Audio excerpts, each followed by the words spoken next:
story kicks off with a thunderstorm that looks like the whole sky is about to split open. A massive lightning bolt crashes down onto the mountains, lighting everything up like the world's biggest spotlight. Out of nowhere, we see a car speeding like crazy down the rocky paths.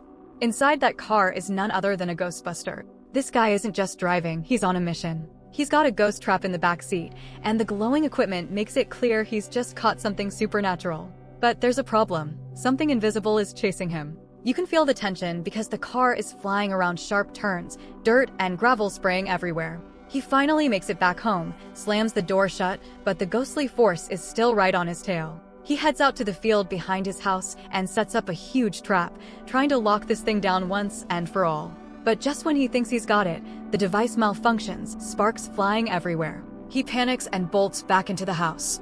Once inside, he hides one important device deep underground, then grabs another gadget that works kind of like a ghost detector. The beeping gets louder, the ghost is close, maybe even in the room. He hides the ghost-catching device, sits down in his chair, trying to stay calm, but the air gets cold, the lights flicker, and boom, this massive invisible ghost attacks him. Before we can even process it, the screen cuts out. The next scene introduces us to his daughter, Callie, who's living a tough life with her two kids, Phoebe and Trevor. Callie is practical, sharp, and can fix almost anything around the house. But life's not easy. While she's working on a repair, the landlord shows up and drops a bomb on them. They're getting evicted. With no options left, Callie packs up her kids and heads to her late father Egon's farmhouse, a place that feels creepy and abandoned. As soon as they step inside, the ground starts shaking. An earthquake hits out of nowhere. The three of them hide under the table, the whole house rattling like it might collapse. When it finally stops, Phoebe notices something strange under the chair. It's a device, old but still buzzing with energy. Turns out, it's one of her grandfather's ghost detectors. Later that day, Callie finds out from Egon's will that the only thing he left behind was this farmhouse. Phoebe, being curious and clever, starts tinkering with the device. That night, they go out to eat, and Trevor meets a girl named Lucky, a local who works at the restaurant. Trevor, being a little awkward but interested, asks for a job just so he can hang out with her more. Callie pushes Phoebe too, telling her she should try to make friends since they'll be staying here for a while. Back at the farmhouse, Phoebe gets ready to sleep in her room, but things get weird. A ghost detector starts going off on its own. The lights flicker, and a Ouija board near the window suddenly falls. She brushes it off, sets it back, but it feels like the house itself is alive. The next morning, Trevor messes around the property and finds something legendary, Egon's old Ghostbuster car, the Ecto-1. It's dusty, broken down, but still a beast. Meanwhile, Phoebe wakes up to find that a chessboard in her room has moved overnight. A piece was slid forward, like someone or something wants to play. She plays her move and leaves it there.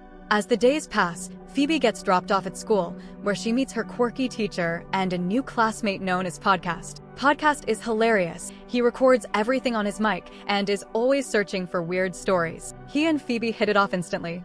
But just as things start to feel normal, another earthquake shakes the ground. After class, Phoebe talks to her teacher, who admits he's been studying these earthquakes for a while but still can't figure out the cause. Podcast, being adventurous, drags Phoebe to the local mountains, a place called Shander Mine. He explains that years ago, people dug here and found strange statues, but then, mysteriously, the workers all died. The mine has a terrifying reputation. Phoebe starts exploring and finds one of Egon's ghost traps hidden beneath some wood. She takes it back to school the next day, where she and Podcast mess with it. When their teacher sees it, his eyes go wide. He explains what it really is, an authentic Ghostbuster ghost trap. He tells them about the team that once saved New York when ghosts were everywhere. Phoebe connects the dots. One of those Ghostbusters was her grandfather. They hook the trap up to a car battery. The second they power it on, electricity surges through, and the trap sparks open. A ghost bursts out and escapes toward the mines. Shocked but curious, Phoebe and Podcast go with their teacher back to the farmhouse to see what else Egon left behind.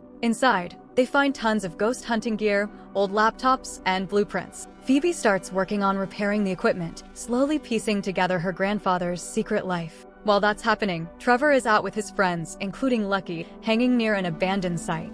They're laughing, hanging out, when the ground suddenly rumbles. Out of the dirt, an eerie glowing force erupts, scaring everyone. Something big is waking up. Phoebe and Podcast test one of the proton packs in the yard, blasting it at some junk. The stream of energy is so powerful it tears everything apart. They hear a noise inside the barn, and when they check, they find a ghost eating metal.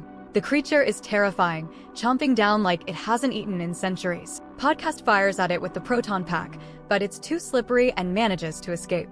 Meanwhile, Trevor has managed to get the Ecto, one running. He drives it across the fields, picks up Phoebe and Podcast, and the three of them head into the city. They spot the metal-eating ghost again, and the chase is on. The ghost goes wild, flying through streets, breaking signs, and terrifying people. The kids blast at it with the proton pack, wrecking cars and storefronts as they try to trap it. At one point, Podcast even deploys a remote control trap on wheels, chasing the ghost through alleyways. Finally, after a crazy chase, they catch it. But their victory doesn't last long. The police show up, furious about all the damage. They arrest Phoebe, Trevor, and Podcast, locking them up and confiscating all the Ghostbuster gear, including the car. Callie storms into the station with Phoebe's teacher, demanding answers. The kids are released, but their equipment stays locked up.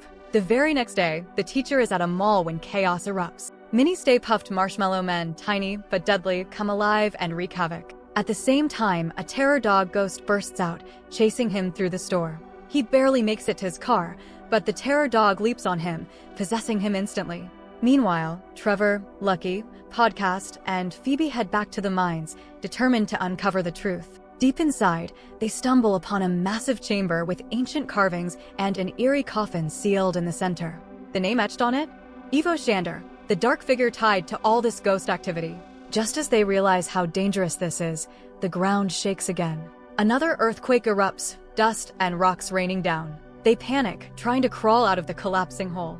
But Egon's old equipment, the seismic reverberators he planted in the mine, suddenly power on by themselves. The machines blast with waves of energy, sealing off the path and making escape nearly impossible. When the rumbling finally dies down, Phoebe looks around and realizes this was all designed by her grandfather. He built it to contain something huge. She tells the others that she needs to ask her mom the truth about what he was really trying to stop. Back at the farmhouse, Callie is searching for Phoebe when she accidentally stumbles into Egon's hidden lab. Dust covers everything, but on the walls, she finds picture after picture of herself as a child. Callie freezes. All her life, she thought Egon abandoned her, that he didn't care. But the truth is right there in front of her. He loved her deeply. He was watching over her all along. He just couldn't say it. She breaks down, realizing she misunderstood her father's sacrifice. Suddenly, the lab explodes with energy. The storm outside intensifies, lightning rattles the house, and then, out of the shadows, appears the terror dog, the same one that had attacked Phoebe's teacher. It lunges at Callie, its eyes glowing red, and in seconds, she's possessed. Phoebe and her friends return home, only to find Callie acting completely strange. Her eyes are blood red, her movements stiff, her voice not her own. It doesn't take long for Phoebe to realize her mom isn't really there anymore. She's possessed by Zol, the gatekeeper. Phoebe pleads with her, but Callie snarls, leaps through the window, and disappears into the storm. The kids chase after her into the mines, where they find both their teacher, now fully possessed by Vince Clortho, the Keymaster, and Callie, now the gatekeeper.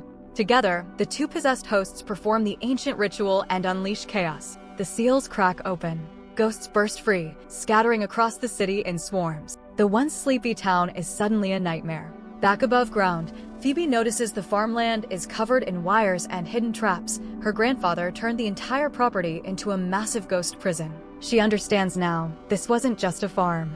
It was Egon's last stand against Gozer. Determined to fight, the kids gear up in the classic Ghostbuster uniforms and break into the police station to get back their equipment. It's a tense heist. They manage to steal the proton packs, traps, and even the Ecto, one before speeding off toward the mines. When they arrive, Gozer finally reveals herself. The god of destruction emerges in full form, glowing and terrifying, while the terror dogs guard her sides. The kids fire up their proton packs, but Gozer shrugs off the attacks like they're nothing. She's too powerful. The possessed teacher and Callie stand as her protectors, ensuring no one can stop the ritual. Phoebe keeps fighting anyway, blasting streams of energy at Gozer, holding her attention while Podcast maneuvers the trap.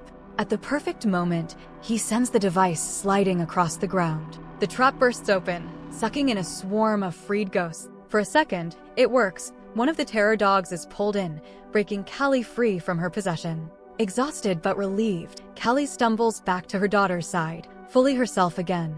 But Gozer isn't finished. Furious, she unleashes her full power, chasing the kids all the way back to the farmhouse. Lightning splits the sky, ghosts swarm, and the proton packs are barely holding the line. One by one, the kids' attacks start to fail. It looks hopeless until something incredible happens. The spirit of Egon Spengler himself appears. The ghost of their grandfather steps forward, his hand steadying Phoebe's as she grips her proton pack. Together, side by side, they fire at Gozer. The other kids join in, creating a massive energy stream. The battle rages, but Gozer is still resisting, her strength nearly endless. Trevor jumps into action, using the Ecto-1's capacitor to supercharge the farm's hidden trap system.